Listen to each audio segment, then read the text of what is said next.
All right. Chapter 16 in your NASM. It's always going to be chapter 16 in your NASM.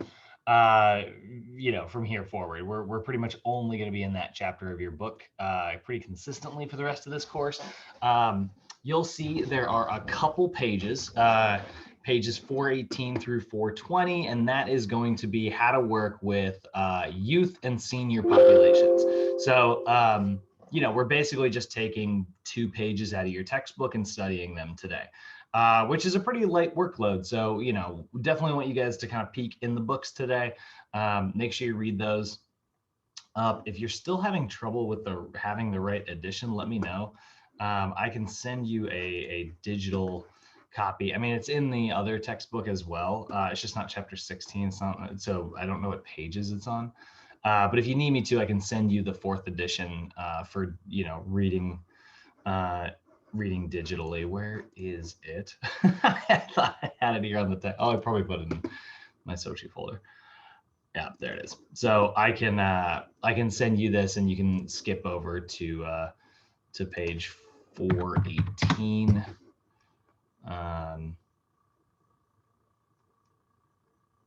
Which is ever so slightly off. So here it is. Like you'll see, like it's like how to work with seniors. It's actually just a little bit off because I think this PDF is trying to do like pages, even though it's not actually capable of doing that.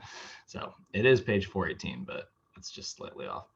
And here it is. Here's like, where you'll read like physiologic differences between children and adults, physiologic differences between seniors and adults. And so we're just going to take it through youths and seniors today. We'll be getting into the rest of these populations over the oncoming days. And actually, if anybody wants me to send this to them just so you can have it, like, I don't know, maybe you already have your textbook, but you're like, I would love to have one that you can read on your phone. Let me know, and I'll whip it your way. And send it out and stuff. All right, so let's go ahead. Let's put this here. Let's go ahead and look at what assessments and what training protocols we are going to adjust for working with youths first. So here's really the big difference here, right? You can see your textbook is referring to children as ages 2 to 11. That's really no different. And then adolescents as age 12 up through 20, because really you're not even fully matured until you're like 24, 25 in most cases, just in terms of like brain development and stuff, like physically a little bit earlier than that for the most part. But we definitely still see some maturing here. And I know like here in the US, like we kind of consider 18 to be the number for everything. So that's sort of one of our sort of distinct differences there. But starting at 12, that's where we see adolescents, right? That's where we see teens, even though 12 isn't necessarily a teen. It totally is. And then 2 to 11 here. And then the reason you'll notice that we refer to youths as ages 6 through 20, which is kind of a unique thing. It's like, wait. If youths are children plus adolescents, shouldn't that be 2 through 20? Youths are kind of what we work with, right? We consider ourselves to like work with youth. So we are talking about, for the most part, you're not really going to train kids that are under like age 6. That's where most like team sports and things like that start. Like if kids are doing like soccer or even just like karate or like all the like the team-based like after school activities and stuff, that starts around age 6, maybe age 5 at the very, very, very earliest. So when it comes to like doing like physical activity for the sake of like exercise, and obviously, one of the things we're talking about today is like we're not really exercising with like really young children. We're just trying to get them active, right? That starts around like age 6. There's a company actually a couple of students have ended up with. I think it's called My Gym. My Gym Children's Fitness Centers. I don't know if has anybody heard of this or seen this? But it's kind of cool. It's No. you've seen you've seen this? Oh, no, I'm sorry, no. No. Okay. Yeah, it's kind of cool. Like for people who are interested in it, you know, I mean that's very young. But they do like specific like fitness classes and programs and fun stuff.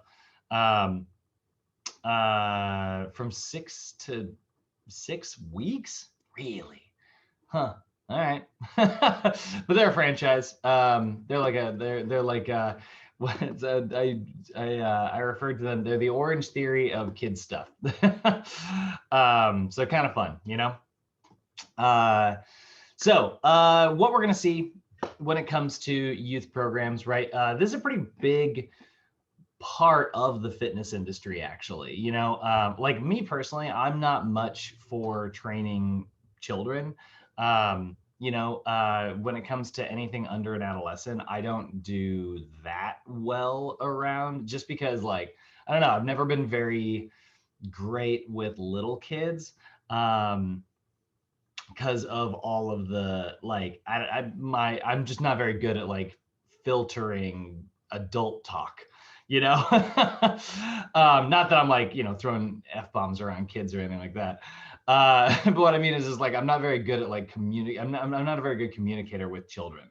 So I tend to do a little bit better with like adolescents in my career. And so like I've definitely worked with like plenty of teens and stuff over the years, but youth training hasn't exactly been something that I've put a lot of emphasis in. But the coworkers that I have, you know, worked with that do youth fitness training do extremely well. It's a really very profitable part of the industry, and it, you know, because it's an activity that obviously adults know builds confidence in their children, which is going to, like, you know, help them grow up more healthy, confident, vibrant. You know, it's gonna really like enhance their life in really positive ways. So the parents that kind of recognize that, you know, they're definitely willing to put the effort in to get their children, you know, engaged in this physical activity and stuff. And, you know, engaging in that physical activity is super, super important, you know, like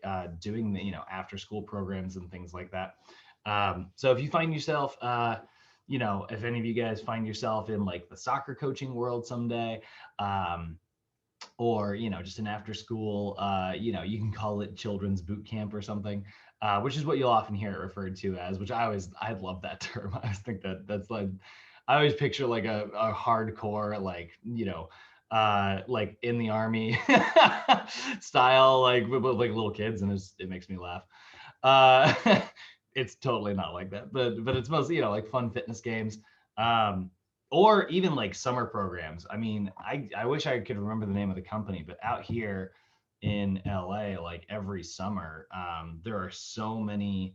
There's one big company that does like summer camp, like day camp, um, and the instructors there make a ton of money. They make, I mean, and they're making like, I mean, it's not like as high as you would charge for like a normal personal training session, you know, like, but they're making like, let's say like, I don't know, 35, $40 an hour.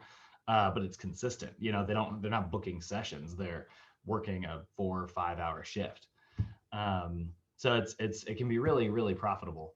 So definitely something to consider. I don't know if any of you guys are considering working with youths. Um, but the big thing that we see, right? It's definitely, like I said, it's growing. And why is it growing? Kind of the same reasons that we always talk about, which are kind of the bummer reasons, right? Like we find that more than 7% of US adults were hindered in their daily activities due to some type of chronic health condition that lasted greater than 3 months. And that was back in 2004, the last time that we kind of updated these statistics. So we know it's gotten probably worse since then. Um, Especially since there have been a lot of big spikes in technological growth since 2004. So we're definitely probably seeing a massive spike there compared to, you know, 1.8% of kids dealing with some type of chronic illness in the 60s. So when we leave out like 7% of that, like lasting like 3 months or longer, that's some type of chronic illness that is related to like keeping them from being physically active, keeping them from, you know, probably going to school, and like developing, right?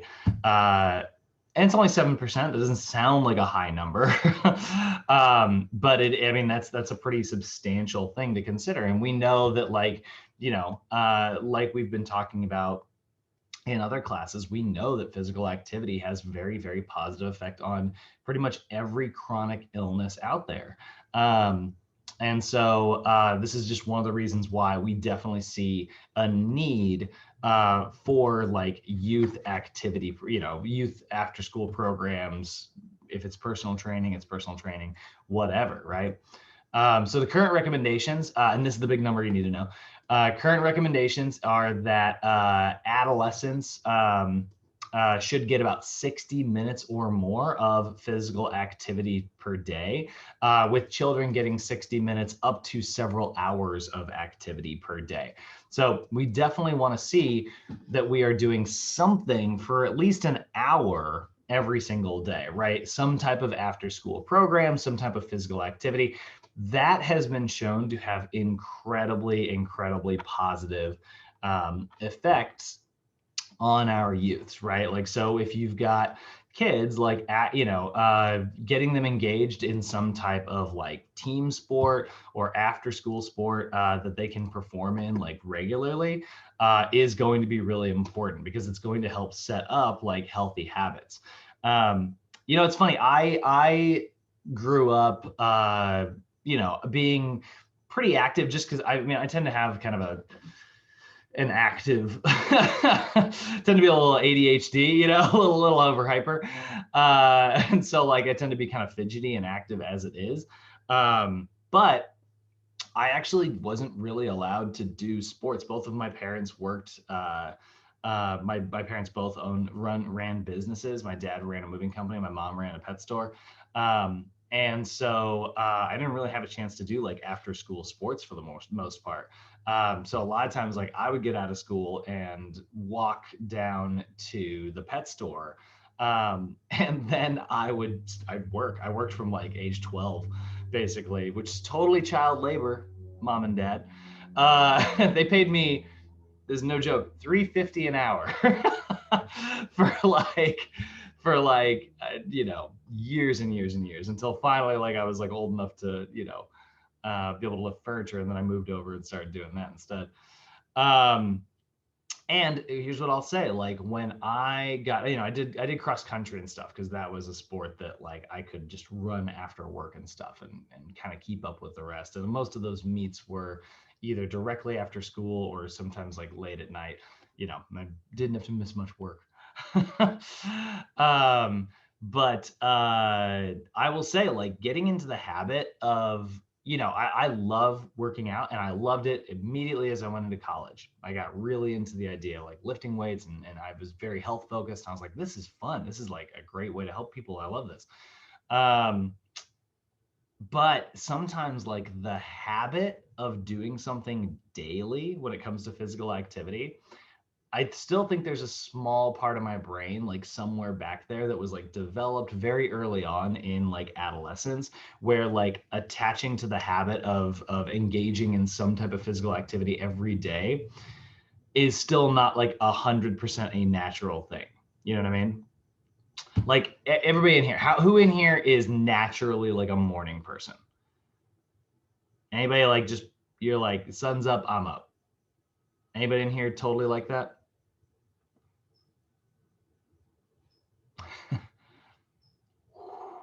All right. But how many of you guys get up early daily? Just like, as it may not be natural, but it's like something that you do due to your responsibilities, right? Yeah. I mean, obviously you guys are up right now, like for this, right? I mean, 8:30 is not that early, but it's still, since it's the morning, right?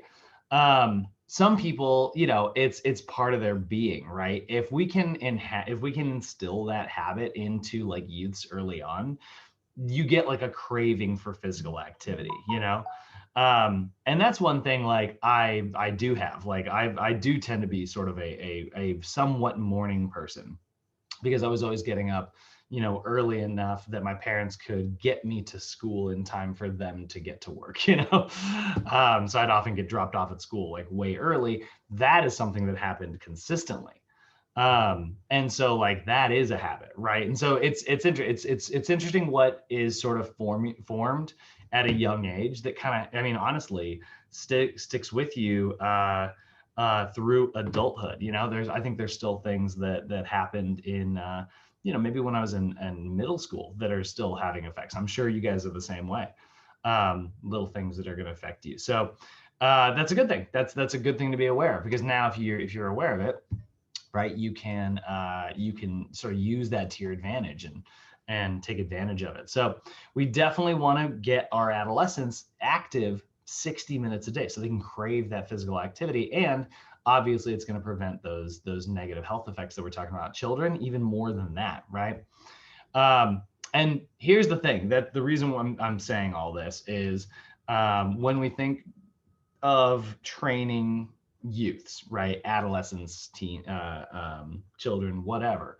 We're not necessarily doing that to make the world's most athletic kids. You know, like if I'm training like a youth, I'm not necessarily trying to be like, all right, well, we're going to make you like an Olympian, I mean, there are people who do that. That's not really my focus, right? But what I am going to do, what I am focused on, and what I consider the entire time is that, I'm creating a human with healthy habits that they can carry into adulthood. And that's really our big priority. It's not about like saying like I've got a 9-year-old client that can barbell squat 100 pounds, like I mean, that's cool, I guess. But that's not really the goal. The goal is just to kind of be like, I've got a 9-year-old who craves physical activity, who loves working out and loves being active and playing sports, and just that's the type of habits they're going to carry into adulthood. Have you guys seen the example I was talking about is the kid Hercules, the kid bodybuilder. There's this kid Hercules. Yeah, Richardson. Wow, he's got a Wikipedia article. So this kid was kind of famous because he was like a little bodybuilder. It's like he worked out like very regularly with his parents. His dad was like a bodybuilder and stuff. And now he's a totally normal looking, healthy adult, right? And that's the thing. A lot of people get really like worried about kids like this. They're like, oh, it's going to stunt their growth. They shouldn't do anything too physically active. You're not really going to see major benefits from working out. I'm sorry, from like strength training as a youth. We're not going to see like massive benefits in terms of just like strength, because that strength is going to change like as they get older and their body develops. So developing like strength in a youth isn't necessarily a priority in any circumstance. But if you are worried about the idea that it's going to like stunt your client's growth or anything like that, which is what you'll hear people say, there is absolutely no evidence to suggest that it will have like any negative impact on growing like a normal adult body. And you can see that's a very good example there. It's only one person, but like so that's definitely something we need to not worry about. So let's look at the causes for these increased chronic diseases. It kind of all comes back down to that physical inactivity, but what's causing that? Why do we see so much physical inactivity? Well, some of it could be cultural, right? The individual's amount of their cultural environment will have some type of effect on like their diet and exercise. I definitely, like I said, like my own experiences, I come from two, lovely parents who, culturally are not exactly the most active people. Like my dad's a furniture mover, so he's kind of naturally active. It makes sense that he doesn't exactly have a lot of energy to like run around and, do a bunch of extra stuff outdoors afterwards. My mom's always worked her entire life, and so like there's a big emphasis on that in the world that I grew up in, but in terms of just like going out and being like physically active, that was something that was always kind of reserved for the weekends, so, culturally that's different for different people, right? Some people, are doing some type of like activity every day when they get home from school, like with their folks and stuff. everybody's going to be a little bit different there, right? Social, right? The social environments you grew up in, like if you grew up around like in a place, like, you know, the other thing is like we lived way out, you know, outside of town. So I didn't have any neighbors, right? So, you know, going out and like playing with neighborhood kids, social environments, that wasn't something I necessarily had access to. So you'll see that's a difference as well. Some kids are in the middle, you know, they're going to have a lot of access, others will not. So this is where, if we start to consider these things, it's like, all right, well, we need to have more, you know, we need to sort of foster a culture that focuses more on physical activity, which we definitely don't do here in the US. And we need to foster you know, more environments where there's more opportunity to be social. I absolutely love, like, speaking of like just social exercise, I love all, like, LA is full of like these parks that have workout equipment, you know. If you don't have a place to do pull-ups and push-ups and, you know, all kinds of stuff, they have them in public parks. There are three of them off the top of my head right now that I'm thinking of, all within about like 2 to 3 miles of like my house right now. So, you know, it's not, if you don't have a gym membership, it's not always about having a gym membership, right? So, you know, social programs like that are really, really great. Sometimes it's geographic, you know, if it's crazy, you know, we're living in California, so if it's 1,000,000,000 degrees outside, maybe that could actually keep people indoors. Or if you're from Oregon, like I am, where it just pours down rain constantly, maybe that will also keep you indoors. One of the biggest ones is economic. So the economic status can directly affect your ability to get certain healthy foods or be able to afford being physically active instead of, you know, spending your time like just working and things like that. So that can definitely be one of the factors, right? And we are seeing, like, we do see a lot more chronic illnesses in, you know, more economically challenged environments. That is absolutely directly trackable. You know, that is something that we have seen. Nutritional factors are obviously a big one. You know, how parents that are putting emphasis on certain foods rather than others. You'll hear people say, and actually, I'd love to take a, you know, I'd love to hear your guys' thoughts. Do you guys think that healthy foods are more expensive? Do you think healthy foods cost more? No. Right. So, yeah, some people, and that's the thing, like, you know, we're a room of fitness experts, right? So oftentimes we're going to hear like, no, not really, it's not that bad. But if you ask like the average folks, like they'll say, yeah, healthy food's way more, it costs more, you know. The leaner cuts of this cost more, like veggies are expensive, like filling up your diet with that and stuff. And it's like, well, here's the thing, like, and you know, we got to be kind of aware of like where people's headspace is and where it's kind of coming from, right? It's like, it's not, I mean, like, price wise, healthy food's actually relatively cheap, because you think about like what a healthy food is, right? If I go get like a big bag of brown rice, which is packed full of vitamins, minerals, a really good source of like a starchy carb, tons of fiber, right? If you think about something like that, that's something that I can buy in bulk that's really inexpensive, right? And if we think about like getting maybe like bulk cuts of like different types of like lean meats and things like that, when you consider all that, you're like, yeah, that actually isn't all that expensive. But where it does get expensive is when you start to consider the fact that your time that it takes to prepare these things is oftentimes a lot of like the type of things that like economically some people don't have access to, right? They just don't have the time, or, you know, they work consistently. So what they'll do is they'll default to the kind of things that are faster and easier to make.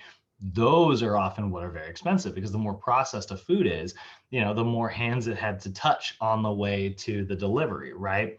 And yeah, fast food, people will say it's cheap, but, you know, and it's like, no, I order off the dollar menu. And I'm like,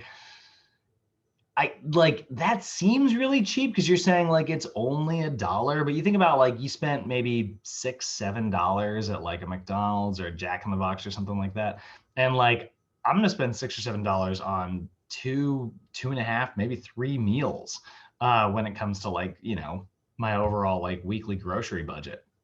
So yeah, there is sort of a difference here, right? But not a lot of people see it that way. Not a lot of people are used to analyzing their food prices that way. I know I'm kind of pivoting into our nutrition class here. I'm sure some of you guys are like, we've had this conversation before. But you know, that's kind of like the economic and nutritional factors are definitely going to be different.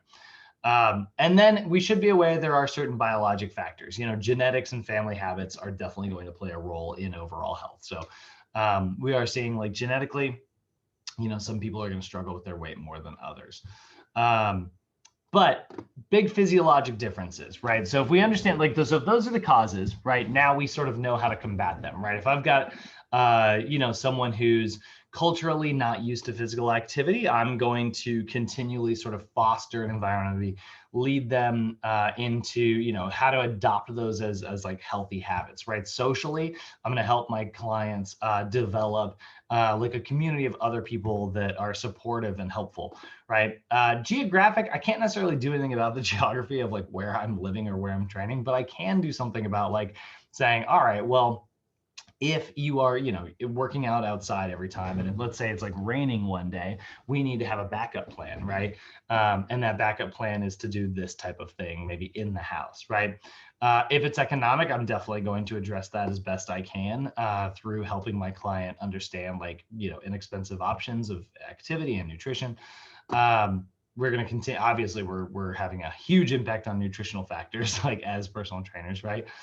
And then biologic factors and family habits, you know, I'm going to take into account like what my client's biology is, you know, by asking them and talking to them and getting familiar with them and work on that, right? Like some clients, like I can't tell you how many times I've done duo sessions, which by the way, duo sessions.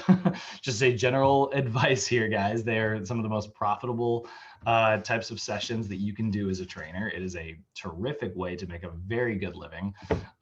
Train 2 or 3 people at a time. Those people pay less money and you make more per hour. It's a very big win-win situation. Everyone still gets a lot of personal attention. During duo sessions, it's a bummer, but I'll have 2 different clients and it's like, hey guys, like you're both going to be on a little bit of like a different nutritional plan and you're going to have to do a little bit of extra cardio. And it's like that one person's like, oh, what, why? And it's like, you know, you're a little older, like you're a little, you know, you're a little less lucky with the genetics, you're a little shorter maybe. Like those things are going to mean that, like, you know, you're going to do a little bit more physical activity and stuff. And that's the bummer, you know, that's the bummer of individual differences sometimes. Genetics are huge. Have you guys seen that? There's a College Humor sketch and it talks about like, it's like, have you tried this brand new diet called genetics? And then it's like an infomercial. So anyway, let's look at some of these physiologic differences. How are we going to change, you know, how are we going to take into account these differences and how are we going to make adjustments with our clients? So children can definitely experience similar effects to exercise. Obviously, like, you know, they can see physical improvements the same way adults can. It's just that they are going to experience them sort of in their own unique way. So we can still use the OPT model here, right? If we still consider like NASM's OPT model, you know, that starting in stabilization, working our way up into strength before like ending up in power, right? We can still use this model here, right? We're going to start by building a foundation of stability in our clients, their ability to hold their joints at the right angle. Then we can start working on their strength, and then we can work on their rate of force production. So, you know, we can still very much use the OPT model, but there are certain things like progressions are going to be at a different rate because of like different physiologic adaptations. So one of those things that we're going to see is that children are going to have a peak oxygen uptake rather than a classic VO2 max. So a Rockport walk test, which is, you know, estimating your client's VO2 max, probably not a very good assessment for children or adolescents even, because they are going to have that peak oxygen uptake. Now, this is particularly a children thing, because we do start to see a massive amount of growth in like the size of the heart, and we start to see more like a difference in enzyme activity after puberty. So after like a child is, going through puberty and sort of transferring into sort of more of an adult stage, right? That's where they're going to start to develop more of an ability to like consume more oxygen. They're going to have,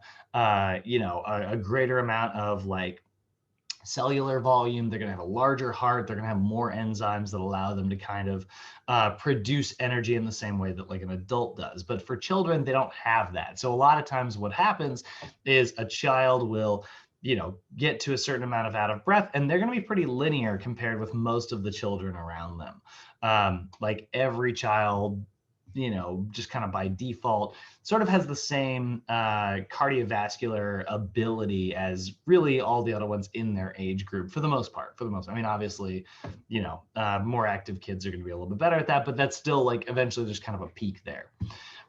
So children are definitely less efficient at exercise at a higher intensity of their VO2 max, right? So when they get closer to that peak oxygen uptake, right, they are definitely less efficient at exercising at that. So the reason for that is because they don't produce enough glycolytic enzymes to do high intensity activity. So because that's what, we think about like glycolytic enzymes, right? We look at like glycolysis versus aerobic respiration, where you look at like the two places in your cells, there we go.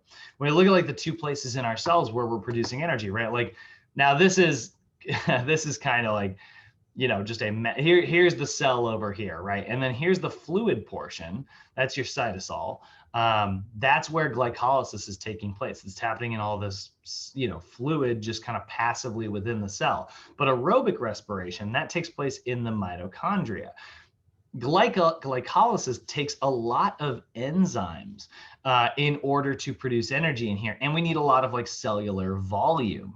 We need big cells, right? Well, that's not something we're going to see in children, right? They are smaller. They have small, everything is going to be a lot smaller, and there's less cellular volume. Therefore, they are much worse at that. And they also don't have as many of those enzymes because of that cellular volume.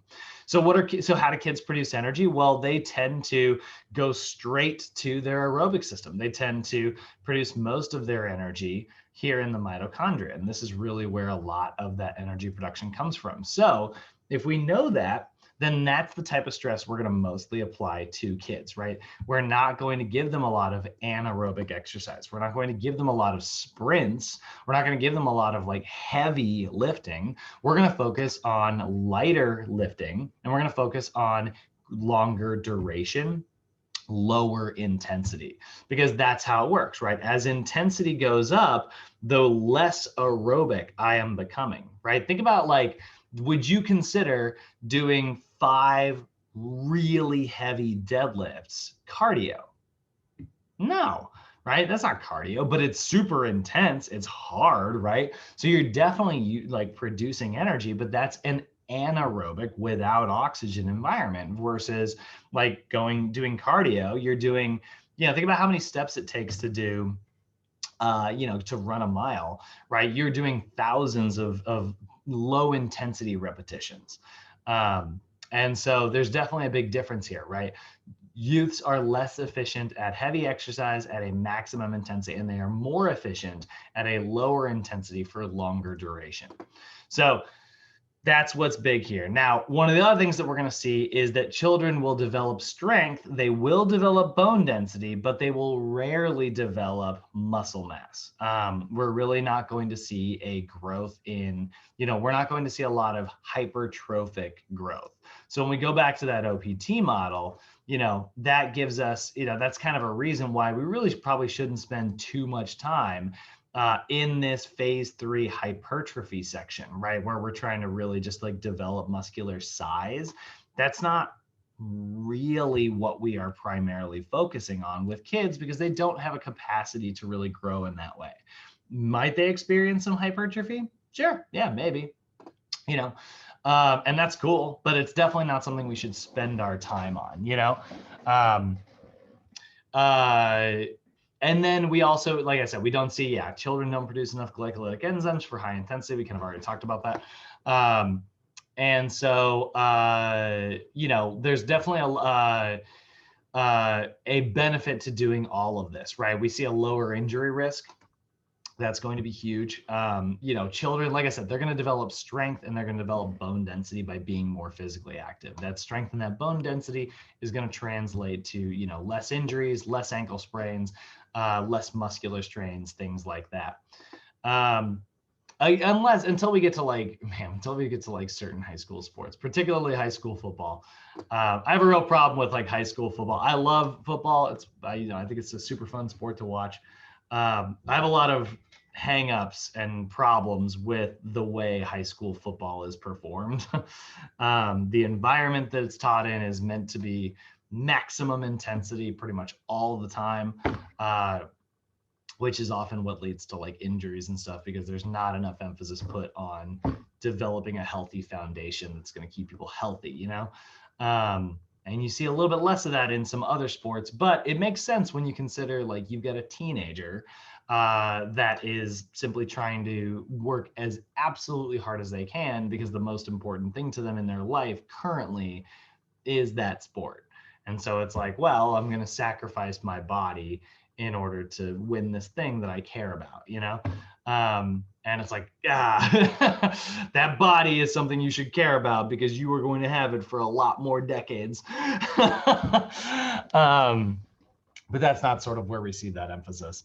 So we will see like children will build strength, they will build bone density, they will build, positive things, even if it isn't necessarily muscle mass. We need to kind of separate those two concepts. So looking at the OPT model, looking at how we can kind of use this, right? This is the big table that I want you guys to get pretty familiar with in your texts. You're going to see like, this is going to break down kind of using our FIT principles, right? Our frequency, intensity, time, type, and enjoyment. We're going to see all of that addressed within this table. So the modes that are typically considered best for youths are going to be things like walking, jogging, running. Playing games is a really big one.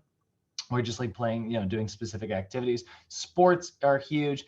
Water activity is fun. And then, youths, children and adolescents can engage in resistance training. Absolutely. It's still very safe. It doesn't stunt their growth. It has nothing but positive effects.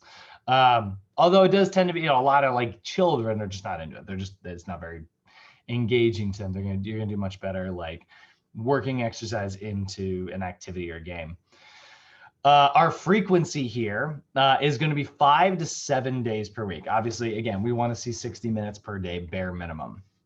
And so we definitely see like 5 to 7 days a week is the frequency with which we need. Now, if that frequency is so high, what do you think we're going to see in terms of intensity?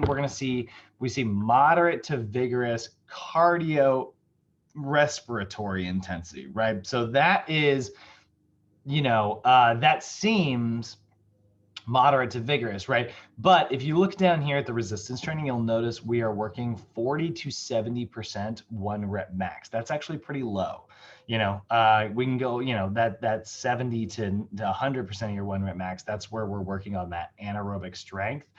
40%, 70% should tie somewhere around your 12 to 15 repetition max. So let's say you can lift 100 pounds as your 1 rep max. If you were to lift 70 pounds, you should be able to do that for around 12 to 15 repetitions. So that corresponds really well with this idea of like high frequency, which is a low intensity. But for cardio, go nuts. Kids are going to do great with their cardio.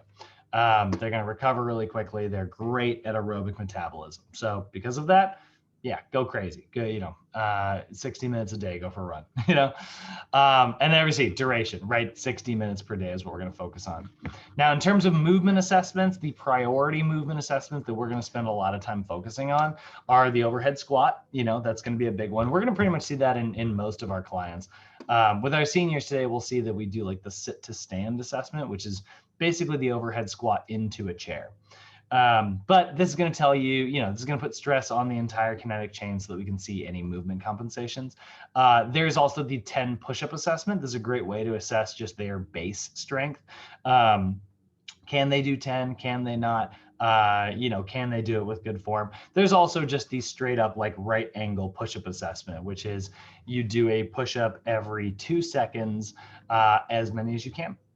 And that's kind of a classic one as well. You guys will remember that assessment from last mod. And then there's single leg stance. If they can tolerate that, you can go into a single leg squat assessment. And those are really good because we definitely want to know about our client, youth clients in particular. We want to know about their ability to balance. Balance is going to be key.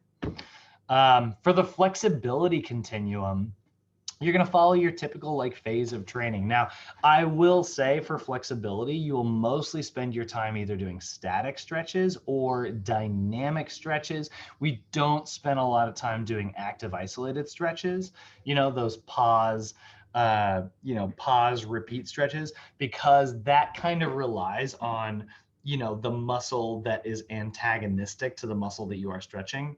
That antagonist muscle needs to contract. And youth's not super great at like contracting and relaxing. Like concentric force production is not really their thing. So because they're not going to be very good at like, you know, contracting that muscle to draw it into a specific range of motion, it's not a very effective type of stretching for them. So we do put a little bit more emphasis on just your classic 30-second hold and dynamic stretches where they're just moving through a range of motion, you know, through some type of like body weight exercise, like that's multi-planar. Resistance training, we're going to bet 1 to 2 sets, 8 to 12 repetitions, between 40 and 70% of their 1 rep max. So we are focusing a little bit of the higher repetitions here. We're not going that low. I would say if you want to take that up to 20, you can, focusing even there. But I also really like 12 to 15 personally. I think that like when you get into 20 repetitions, that's pretty much, in my opinion, exclusively reserved for cardio. But we're going to spend most of our time in phase 1 of the OPT model before we master that before we move on to any other. No surprise there. We always do that with our clients. And then phases 2 through 5 are really reserved for like our mature adolescents, right? So if you do have like a teenager, that is where, okay, they've started to go through puberty, they're producing testosterone and estrogen, you know, they're producing like sex hormones that are going to have positive muscle building abilities. So that muscle building thing is going to result in muscular growth. Muscular growth means more cellular volume. More cellular volume means more glycolysis, more glycolytic enzymes, which means we can put a little bit more emphasis on anaerobic activity. With mature adolescents, yes, you can use phase 3. You know, you can start looking at hypertrophy. We're trying to grow some muscle, right? You can start looking at maximal strength. You can start looking at power.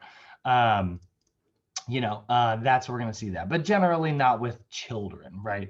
That's really reserved for our adolescents. And then special considerations down here, progressions should always be based on postural control, not on the amount of weight that can be lifted. If you can, this is true of anybody, by the way, like if you can get your bench press up by like, you got this weird angle and like I did it right, like yeah, you got the bar up. Like I don't know if you did a bench press, you did something that was kind of like a bench press, it looked somewhat similar, but I wouldn't necessarily consider that like good postural control. That's how you consider raising the weight. Like it's like, no, I did it, so let's throw another 5 pounds on it. It's like, we're not gonna, we didn't do that with good form. If it can't be performed with good form, you didn't really do it. That's how I like to describe it. Like, I'm like, you did something similar to a barbell squat, so yeah, the weight may have gone back to resting, but like, we're not going to take it up until we can do it perfectly. And always make exercise fun. That is going to be, honestly, guys, if that is your first priority and that is where you spend most of your time with youth clients, it'll get you a long way. Most of your as long as it is fun and engaging and, burns lots of calories, you're good. Like that honestly has a really positive effect. Any questions on youth stuff from any of you guys?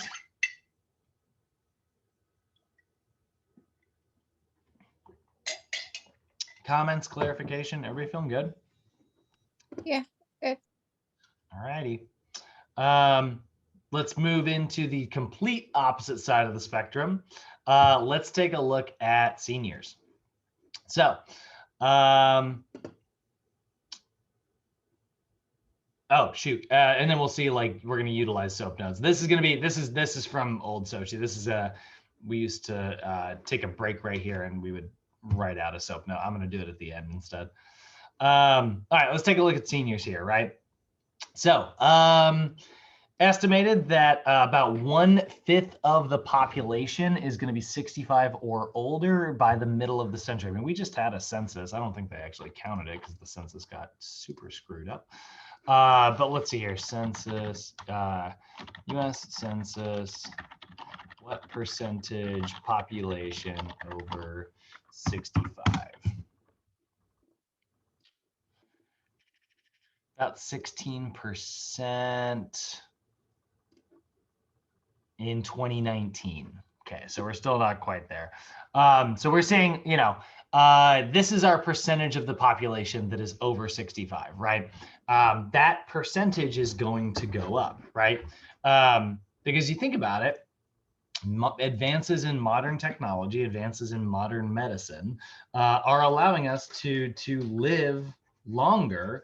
And we also know there was a very large population boom, after like World War II, and that is a large population that is entering like retirement, right? So we are definitely seeing a larger percentage of the population. We're estimating that that's going to be around 20% by the middle of the century. So, we're in 2020 now. By 2030, we're expecting, more than 1/5 of the population.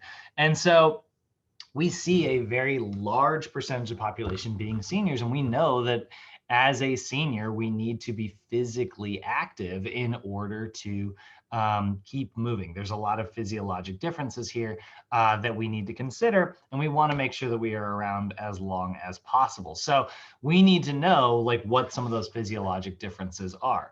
There are going to be many physiologic changes. Two of the biggest changes that we're going to see that are just that kind of just generally come with aging are going to be arteriosclerosis and atherosclerosis. Both of these are conditions of our vascular system, our blood vessels, right? So arteriosclerosis is going to be a thinning of your blood vessels. As you get older, your blood vessels just get a little bit thinner, which means their ability to like constrict and dilate decreases, right? They're thinner and less, able to kind of deal with, high amounts of pressure changes. And that can hamper your ability to exercise, because if you have a really thin blood vessel, it could rupture. That's obviously very bad. But it can also, just simply not contract enough, which means blood flow doesn't get restricted to one area. And because it's not getting restricted over here, it doesn't mean that it can't travel over there, right? So that's one of the things that we see. And then another one is atherosclerosis, which is a hardening of our blood vessels. The other thing that we tend to see is they get a little bit harder. So they get stiffer. So they are thin and crunchy, which means that it's easy for them to, like I said, rupture and break. This is why we see bruising, spider web veins, right? We see those things are a little bit more common as we get older, right? So if that's the case, and we are aware that we need to be, we need to, have like a nice, strong, healthy heart, and we need to have blood vessels that are not being blocked by things like cholesterol, in order to make sure that like we are taking care of our blood vessels.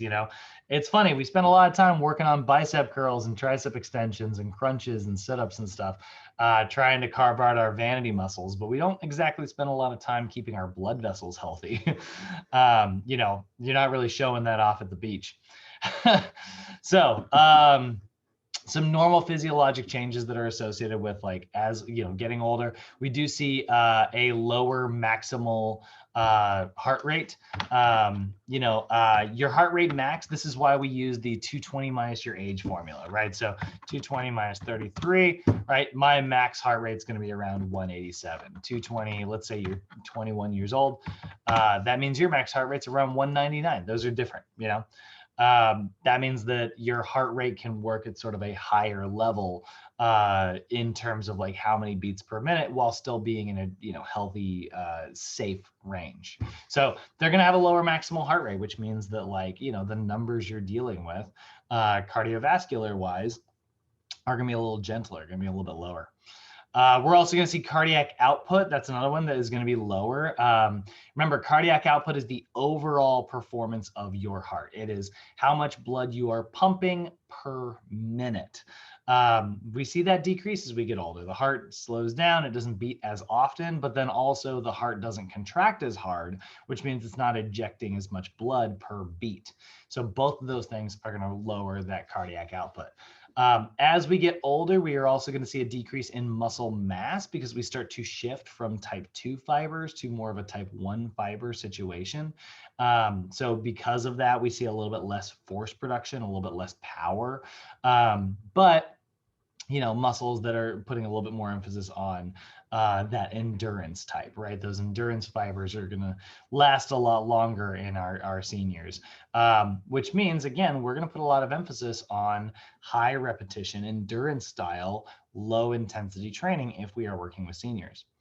We'll see a decrease in balance and coordination. Changes in the nervous system are definitely going to reduce balance.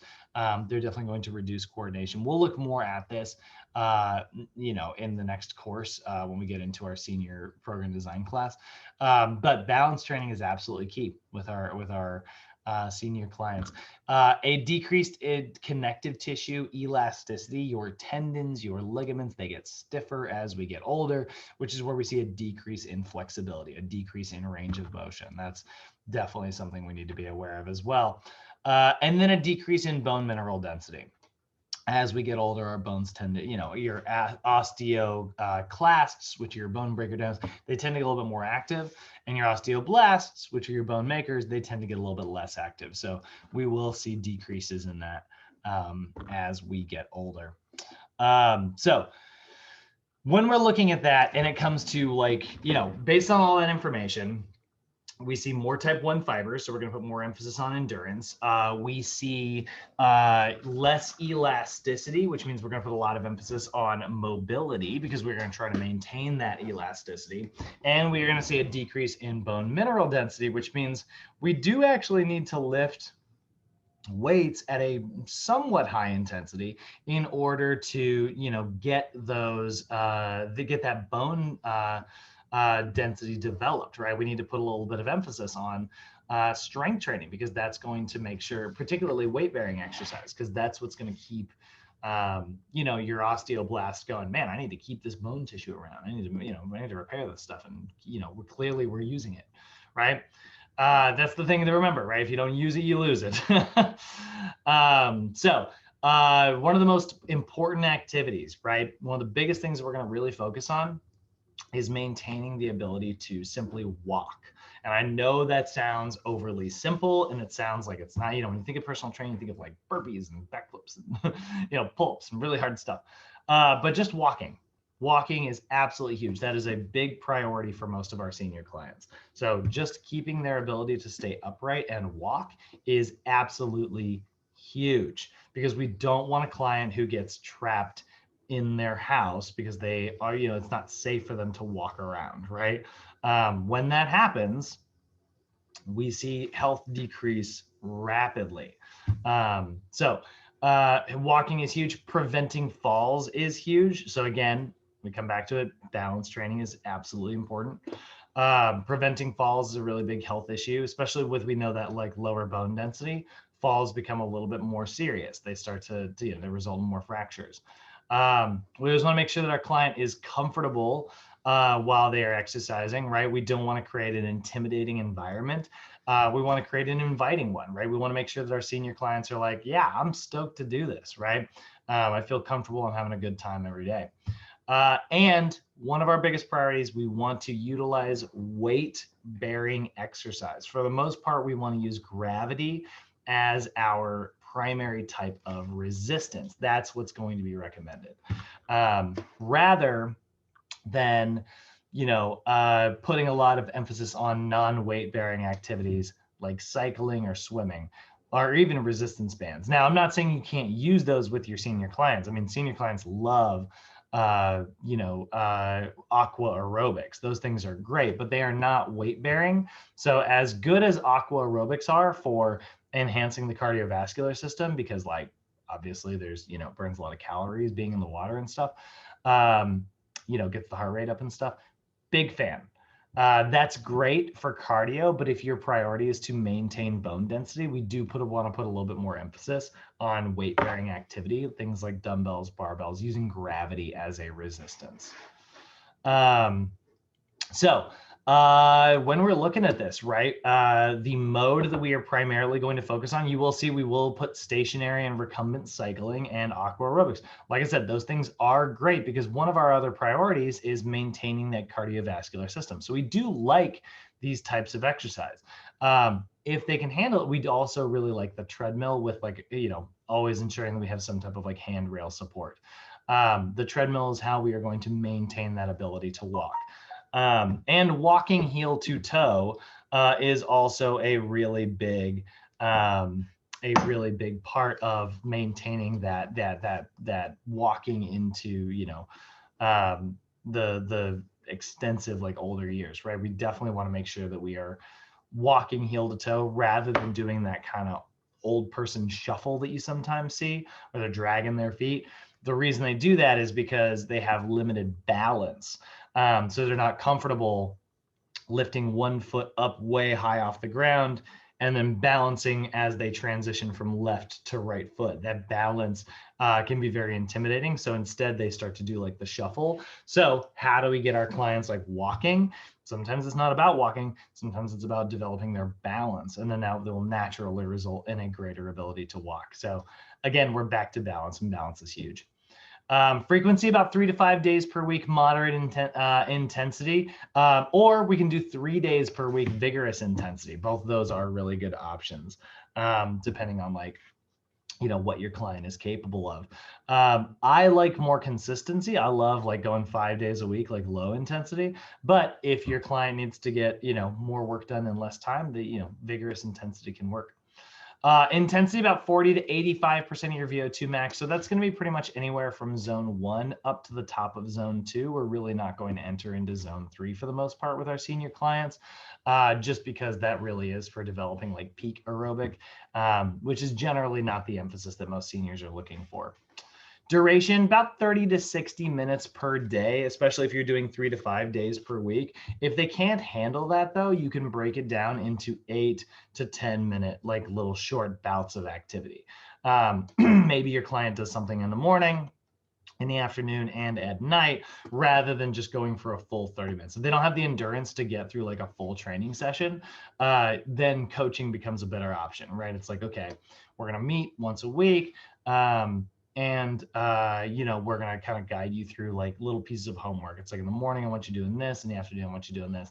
Until they start to develop their endurance. And then it's like, all right, now we can start extending those sessions and see if we can get you to a full like 30-minute block.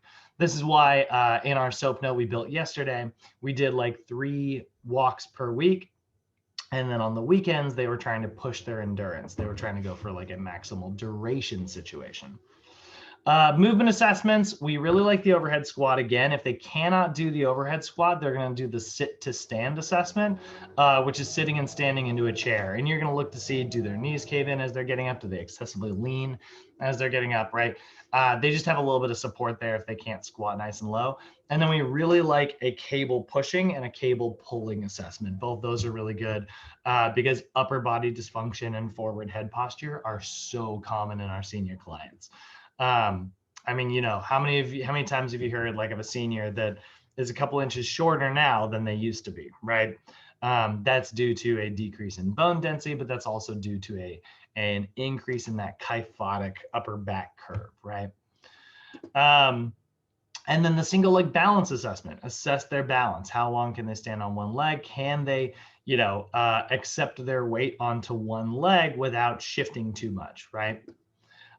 Flexibility here, we're primarily going to focus on static stretching. Now it does say self-myofascial release.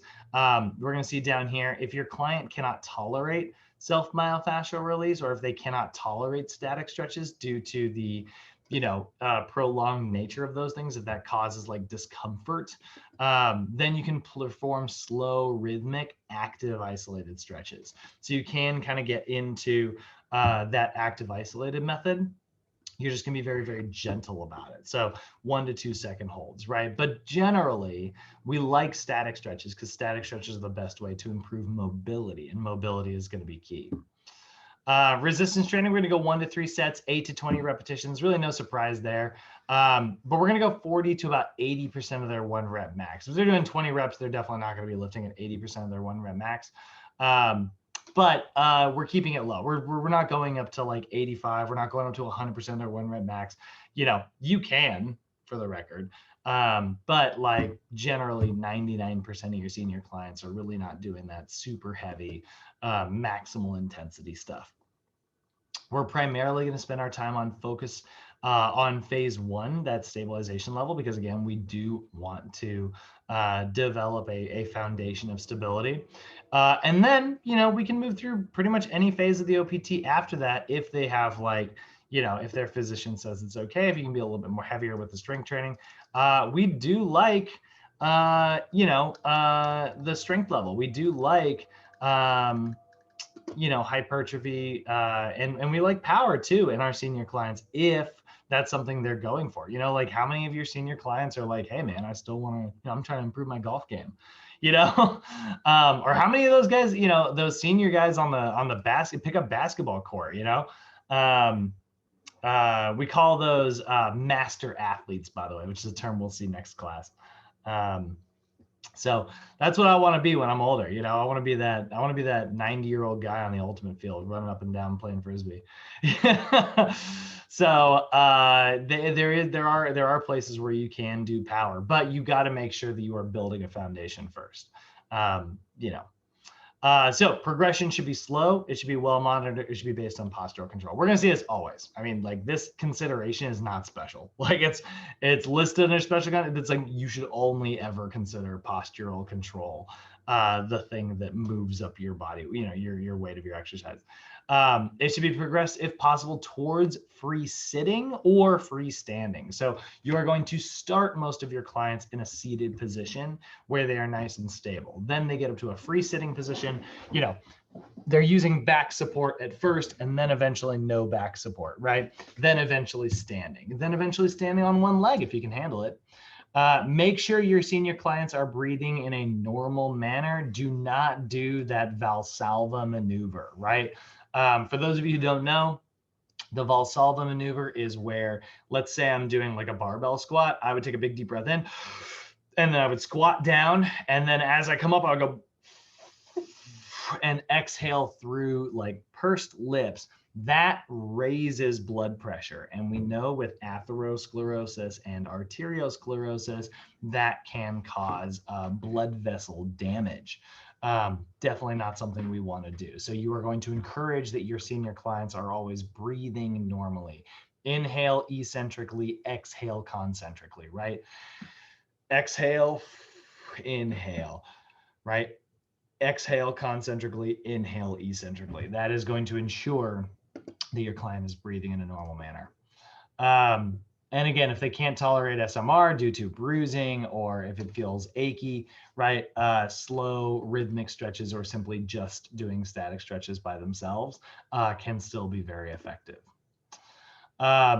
So let's take a look at what that looks like. We've built a senior SOAP note here. Actually, you know what? I don't think we did. I think we might have built a youth SOAP note. I did. Yeah, it's a youth one. Probably, we're going to see a lot of senior ones as we go, but let's take a look at a youth SOAP note here. So we got our client, Billy. His interests are soccer, which is awesome. Video games, movies, TV, likes to go swimming. And Spider-Man is his favorite, media character, which he is, rightly chosen. because Spider-Man's the best. So we're definitely going to see like a lot of, interests that are, he's physically active. He likes playing soccer. He likes swimming, right? But we do see some of those more sedentary activities as well. Video games, watching TV, right? Favorite foods are pizza, mac and cheese, and French fries. Shocker of the year, I don't know what kid, no kids like pizza, mac and cheese, and French fries, right? And then he did sprain his ankle last year while he was playing soccer. He rolled his ankle, pretty common, something we should probably be aware of, right?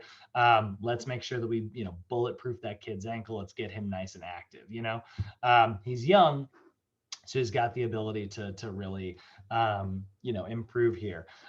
His goal is to be the soccer champion of the world. Our goal is to get him active 60 minutes a day, right? I guess those should probably be on separate lines. He's 10 years old objectively, 85 pounds, 4'9" objectively, right? We're going to see that change. We're going to see both these change pretty rapidly as we continue training him, but definitely something to be aware of there. And then when we're looking at his posture, we see kind of the classic, like a lot of kids have an anterior pelvic tilt. They just don't have a lot of core strength. So we'll definitely see like a little bit of arching there. And we see that left foot flattening due to that ankle sprain, right? He's lost a little bit of mobility there, which is, we don't want that to develop and continue developing as he gets older. So we need to get that arch back in the left foot, right, where he sprained that ankle. So during his single leg squat, we definitely see that left knee cave in. So we're going to put a lot of emphasis on working on left leg stabilization.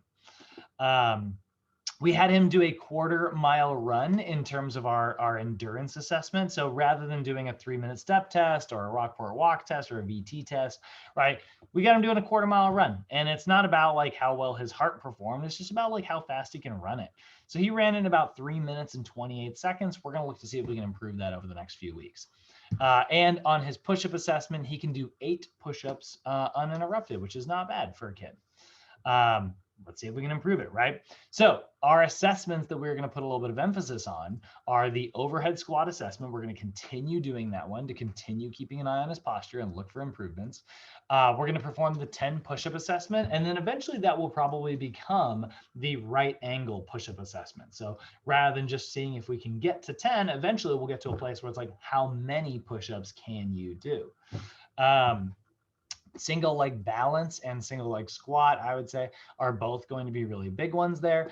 And then that 1/4 mile run assessment is going to be huge. As he starts to get older, we'll probably transfer into a 1/2 mile run and then eventually like a full mile.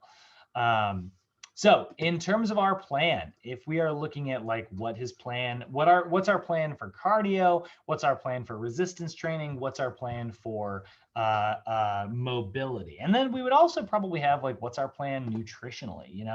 I would definitely include that down here as well.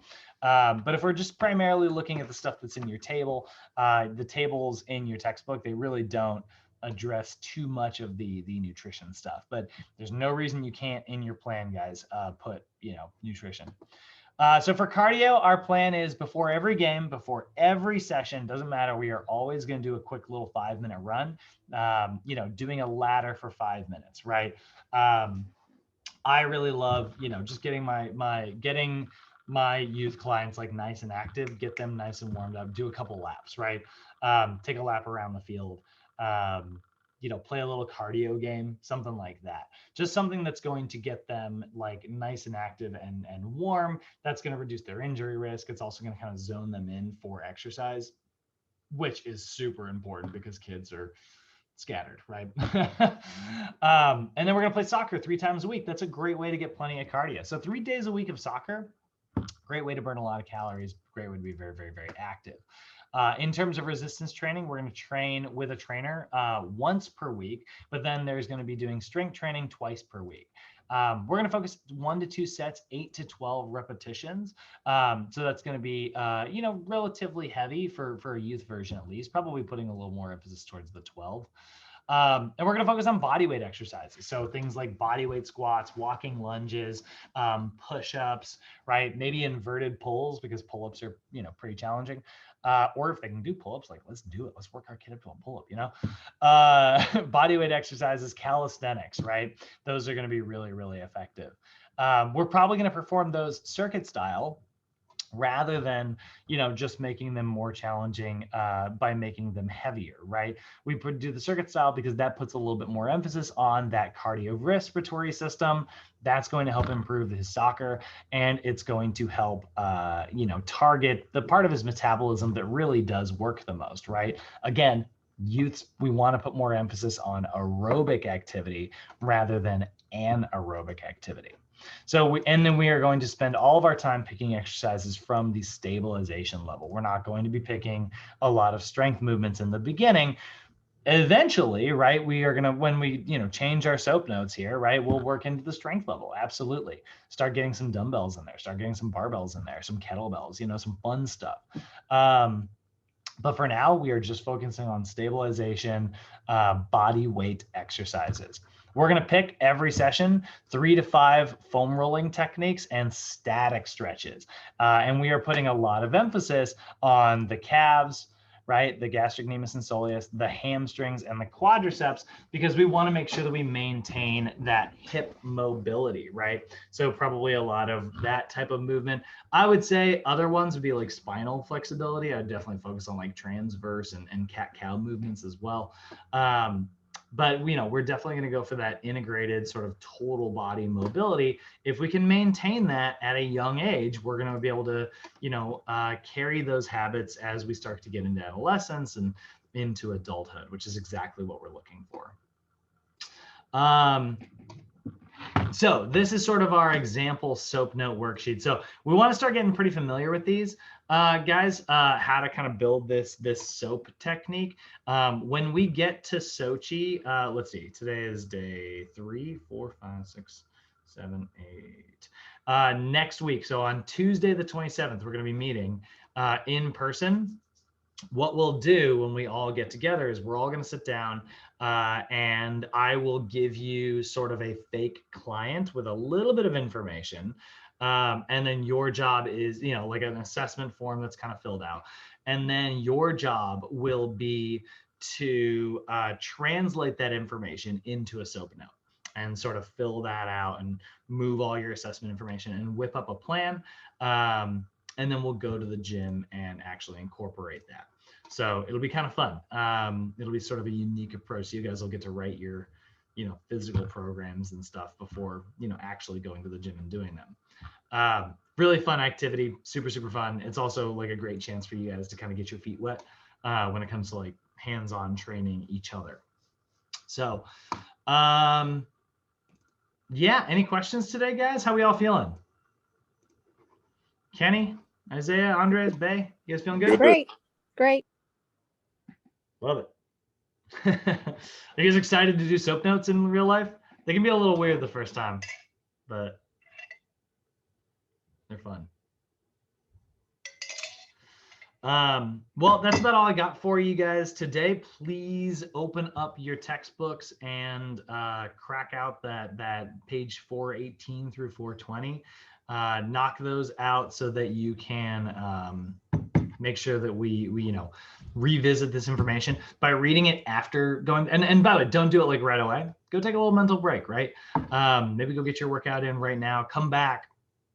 And when you do that reading, you're going to kind of revisit it. And everything that we mentioned today is really going to kind of sink in and be a little bit more concrete.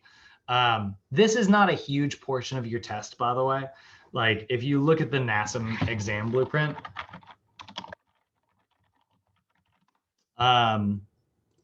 you will notice that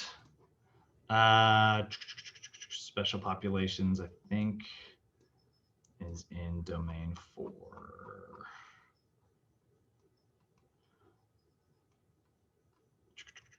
Yeah, right. Yeah, so you can see safe training practices and modalities of exercise for regressions and progressions. This is not exactly, I mean, this is a big chunk, but it's not exactly the biggest chunk of everything. And then there's a few other ones like talking about like what assessments to perform with like specifics. There's not a lot of like special population stuff, but I find that this is definitely something we see a lot of in the real world. So it may not be test stuff, but it is important. All right, guys, I'm going to let you all out of here, and I will see everybody tomorrow. Bye. Thank you. Bye. You're welcome. See you.